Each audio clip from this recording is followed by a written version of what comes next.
कृपया आत्महत्या के कारण और निवारण पर प्रकाश डालें।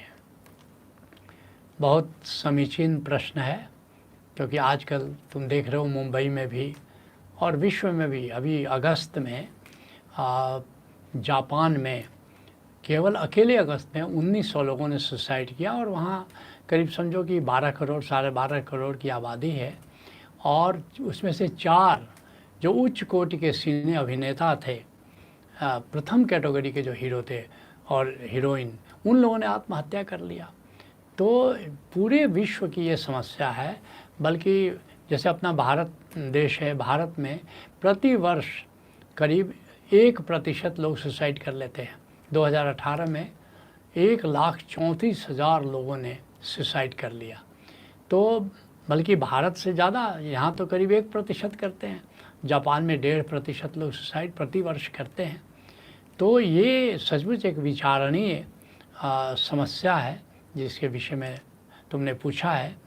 तो इसलिए ये विचार करते हैं, तुमने पूछा भी है कि कारण क्या है, निवारण क्या है। तो पहले आत्महत्या के कारणों पर विचार करते हैं, क्या कारण है, और 10 मुख्य कारणों की हम चर्चा करने जा रहे हैं। जैसे पहला कारण है अस्वीकृति की संभावना। समाज में, परिवार में जो लोग हमें जानते हैं, हम उनके बीच अगर कभी ऐसा सोचते हैं कि अब हम स्वीकृत होंगे कि नहीं हो।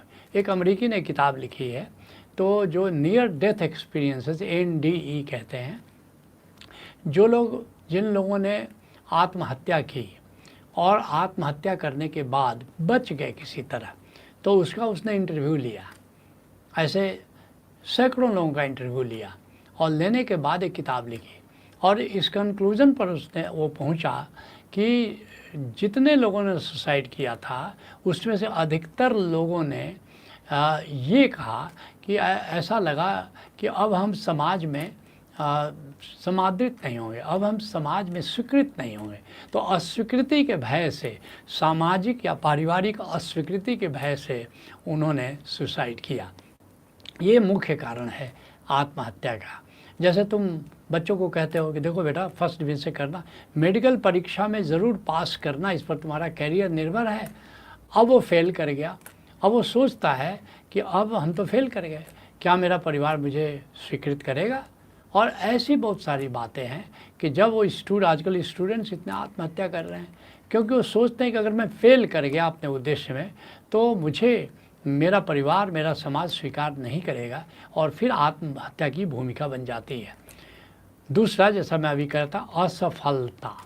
किसी कार्य में जब असफल हो जाते हो तो आत्महत्या के लिए आदमी स्वयं को प्रेरित कर लेता है। जैसे कोई परीक्षा का हमने उदाहरण दिया, परीक्षा में फेल कर गए। कोई व्यवसाय है, व्यवसाय चौपट हो गया।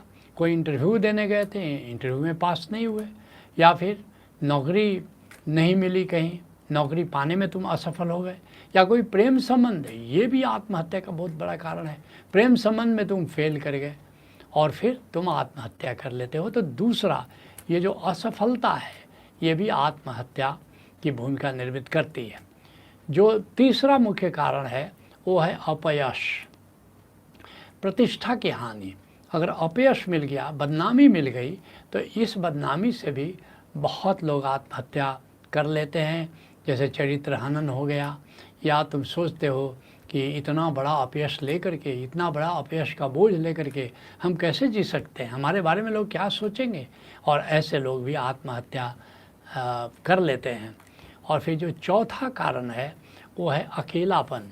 आदमी इतना अकेला हो गया है क्योंकि कहने को कोई हमारा है तभी तक जीवन प्यारा है। जिस दिन ऐसा लगने लगता है कि हम किसी के काम के नहीं हैं, हम तो एक बोझ हैं, हम क्यों जी रहे हैं, तो ये भी एक आत्महत्या का कारण है। और जापान की चर्चा हमने की, जो जापान में इतनी ज़्यादा आत्महत्या है, भारत का करीब करीब प्रतिशत के हिसाब से 1.5 गुना है। तो 20 साल पहले मेरा जापान जाना हुआ और एक करीब 49 बच्चों का जो एक समूह था, तो उसका बाल प्रज्ञा हम ले रहे थे।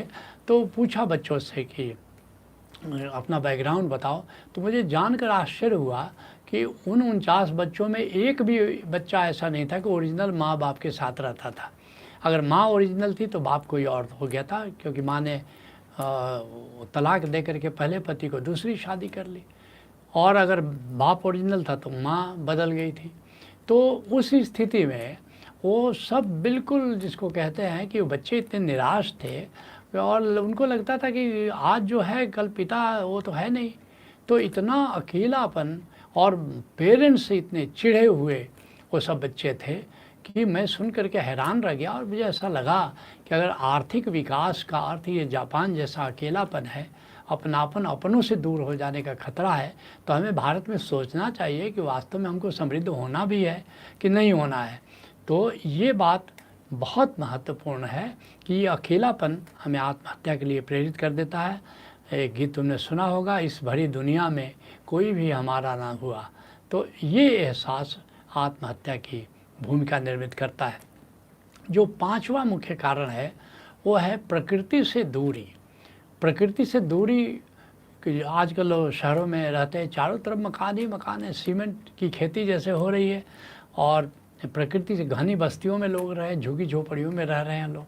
तो ये जो प्रकृति से कटना जो है ये उदासी लाता है, हमारी सारी उमंग छीन लेता है जैसे। तो वे लोग ज़्यादा आत्महत्या करते हैं जो कि प्रकृति से दूर रहते हैं। इसलिए आजकल जापान में जंगल चिकित्सा, फॉरेस्ट थेरापी बहुत ही पॉपुलर हो रहा है। लोग भाग रहे हैं प्रकृति में रहने के लिए। तो ये भी एक मुख्य कारण है। जो छठा कारण है वो है आर्थिक विपन्नता, ये दरिद्रता। ये बहुत बड़ा अभिशाप है और इससे भी लोग आत्महत्या कर लेते हैं। तुलसीदास जी कहते हैं, नहीं दरिद्र सम दुख जगमाई। दरिद्रता से बढ़कर के कोई दुख नहीं है। संत मिलन सब सुख कछुनाई। और संत मिलन से बड़ा कोई आनंद नहीं है। तो बहुत सारे लोग गरीबी के बोझ से, दरिद्रता के कारण भी सुसाइड करते हैं। जो सातवां मुख्य कारण है वो असाध्य बीमारी है। किसी को हो जाए, किसी को कैंसर हो गया, टर्मिनल डिजीज़ हो गया, डिप्रेशन हो गया। महामारी कोरोना काल में आत्महत्या बढ़ी है। और एक जो बहुत बहुत प्रचलित जो रोग है कह सकते हो वो है नाभि का टलना। जब नाभि अपने सेंटर से टल जाती है तो फिर उदास हो जाता है मन, डिप्रेशन हो जाता है मन, और शरीर रुग्ण हो जाता है। एलोपैथी में नाभि टलने को अभी महत्व नहीं दिया जा रहा है, लेकिन आयुर्वेद में, योग में इसको बहुत मुख्य कारण हेल्थ डिटेरियोरेशन का माना जा रहा है। और जापान में जो सुसाइड हो रहे हैं उसका जो एक नंबर पर कारण है वो शरीर की रुग्णता, शरीर की रुग्णता। तो ये बात बहुत ज़रूरी है कि ये नाभि का हमेशा ख्याल रखें, समय समय पर इसको चेक कराएं, और नाभि अपनी जगह पर अगर आ जाए। मैंने डिप्रेशन के बहुत सारे पेशेंट को देखा है और 90% लोगों को हमने देखा है कि नाभि अपनी जगह पर नहीं है। तो ये बहुत ही मुख्य कारणों में से है। जो आठवां कारण है वो अंतर कला है, पारिवारिक अंतः कला है। इसके कारण भी बहुत लोग सुसाइड करते हैं। अभी साल 2 साल पहले हम लोगों ने सुना कि बक्सर के डिस्ट्रिक्ट डीएम ने आत्महत्या कर ली क्योंकि पत्नी से झगड़ा हो गया। तो ये जो अंतर कला है ये भी बहुत मामलों में सुसाइड का कारण है। जो 9वां जो मुख्य कारण है वो है आत्माओं का प्रकोप। ये जो स्पिरिट्स हैं, कह सकते हो भूत और प्रेत कह सकते हो। लोग बहुत कहते हैं कि है कि नहीं, उनका भी अस्तित्व होता है, क्योंकि मृत्यु के बाद तो हम कहीं जाते नहीं। हाँ, जो अच्छी आत्माएं होती हैं, करीब 99% आत्माएं कुछ समय बाद वो चली जाती हैं स्पिरिट वर्ल्ड में, लेकिन 0.1% आत्माएं जो थोड़ी दुष्ट प्रकृति की होती हैं वो यहीं रह जाती हैं और वे तंग करती हैं लोगों को। और इसके कारण भी बहुत सारे लोग डिप्रेशन में जाते हैं, आत्महत्या कर लेते हैं। तो जैसे अभी 4 साल पहले जुलाई 2016 में एक बहुत ही जिसको प्रतिभाशाली जो व्यक्ति थे, हमारे गौरव तिवारी थे। और गौरव तिवारी का परिवार बड़ा समृद्ध परिवार है, स्वयं पायलट थे और इतना समृद्ध और परिवार सब कुछ था उनके पास, उनके परिवार के पास। लेकिन उनको एक हॉबी डेवलप की उन्होंने कि हम घोस्ट बस्टर का काम किया। कोई भी भूत प्रेत से पकड़ाया है तो हम उसको निदान करेंगे। उनके कुछ प्यारे लोग जो उनको जानते थे हमारे ओशोधारा में, तो हमारे पास आए, उन्होंने बताया। मैंने कहा कि उनको मना करो क्योंकि ये खेल बड़ा ख़तरनाक है, कहीं न कहीं वो विष मिल जाएगा और बहुत परेशान करेगा, और ये आत्महत्या इनकी नियत ही है, और नहीं तो या तो इसको छोड़ दें, नहीं तो कम से कम किसी जानकार से, किसी सूफ़ी से प्रॉपर एक कवच लें, प्रॉपर मंत्र लें, ताकि उनका मुकाबला कर सकें। उन्होंने कहा भी कि मैं निश्चित ही ऐसा ही करूँगा, लेकिन दुर्भाग्य से उन्होंने ऐसा नहीं किया और आत्महत्या उन्होंने कर लिया। तो ये बात भी बहुत महत्वपूर्ण है। और 10वां जो मुख्य कारण है वह है उद्देश्यहीनता। अब करने को कुछ है नहीं, बेरोजगारी है और आदमी अपनी अर्थहीनता को देख रहा है, तो उद्देश्य अब कुछ है ही नहीं। तो उद्देश्यहीनता भी, जैसे स्पेन में हमने देखा, स्विट्ज़रलैंड में देखा, और भी कई जगह, क्योंकि अब वहाँ पर कोई रोज़गार नहीं है, बेरोज़गारी के युवक शिकार हैं और आत्महत्या कर रहे हैं। तो पश्चिमी देशों में ये बहुत बड़ी समस्या हो गई है, और इसके लिए ये भी आत्महत्या का बड़ा कारण है।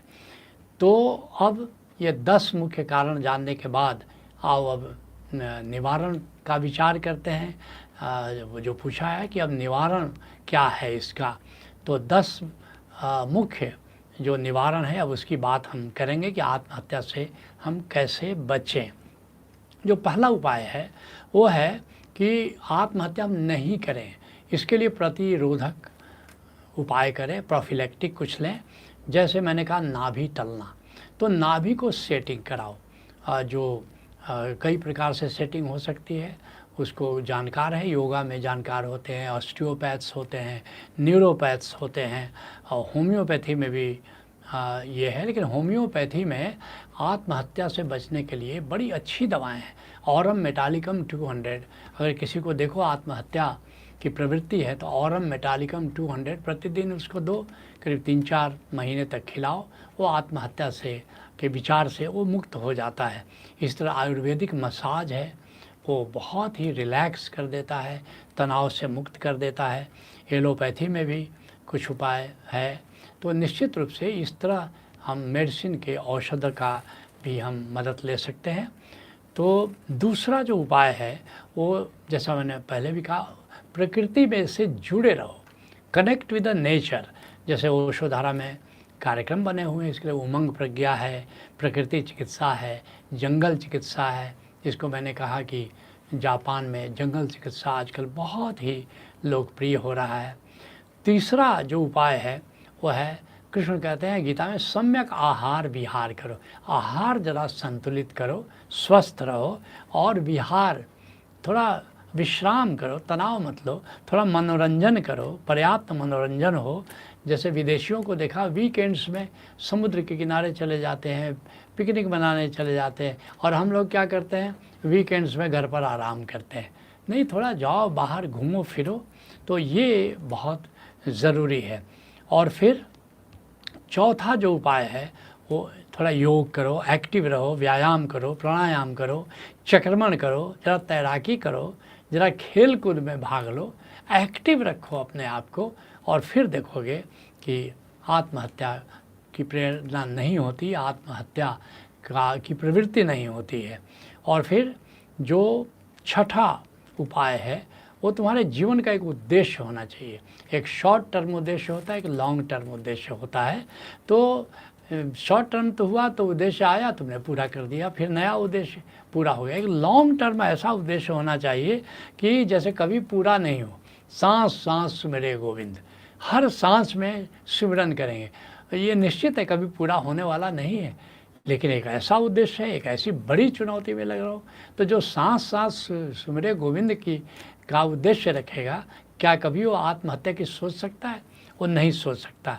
तो इसलिए उद्देश्य रखो। और महर्षि महेश योगी ने पश्चिम में बहुत लोगों को नया बड़ा उद्देश्य, चलो सबसे ऊंची बिल्डिंग बनाते हैं, तरह तरह का उद्देश्य दे करके बहुत सारे युवकों की उन्होंने मदद की थी। 7वां जो उपाय है, हमेशा अहोभाव में रखो, शिकायत में मत जियो, विधायक दृष्टि रखो, काउंट योर ब्लेसिंग, जो है उस पर नज़र रखो, जो नहीं है उसकी चिंता छोड़ दो। 8वां जो उपाय है वो कुछ ना कुछ हॉबी रखो, गाने बजाने का रखो, बागवानी का रखो, कुछ ना कुछ मनोरंजन करो, संगीत का, नृत्य का, चित्रकला, मूर्तिकला, कुछ ना कुछ हॉबी रखो। और फिर 9वां जो उपाय है वह है सृजनात्मक कार्य करो, कुछ सृजन करो। जैसे मैंने कहा बागवानी करो, काव्य सृजन करो, गीत लिखो और नया प्रोजेक्ट कुछ शुरू करो। जैसे ही नया प्रोजेक्ट शुरू करो इतना बड़ा उत्साह आता है, इतनी बड़ी उमंग पैदा हो जाती है। फिर 10वां उपाय है सम्यक साधना करो, सम्यक साधना करो, ध्यान करो, समाधि करो, साक्षी रह करके जियो, आत्मज्ञान पैदा करो और सदा सुमिरन, सांस सांस सुमिरे गोविंद, आत्म सुमिरन में रहो, ब्रह्म सुमिरन में रहो। और फिर देखोगे कि जो आत्म सुमिरन में रहता है, जो ब्रह्म सुमिरन में रहता है, फिर तो शंकराचार्य क्या कहते हैं, ब्रह्मणि रमते चित्तम यस्य नंदति नंदति नंदति है। वो जो ब्रह्म के सुमिरन में रहता है वो सदा आनंद में रहता है। और जब सदा आनंद में जो रहेगा वो आत्महत्या की क्यों सोचेगा। तो आत्महत्या से मुक्त होने का श्रेष्ठतम उपाय है आत्मज्ञान। आज के सत्संग को यहीं विराम देते हैं। हरि ओम तत्सत।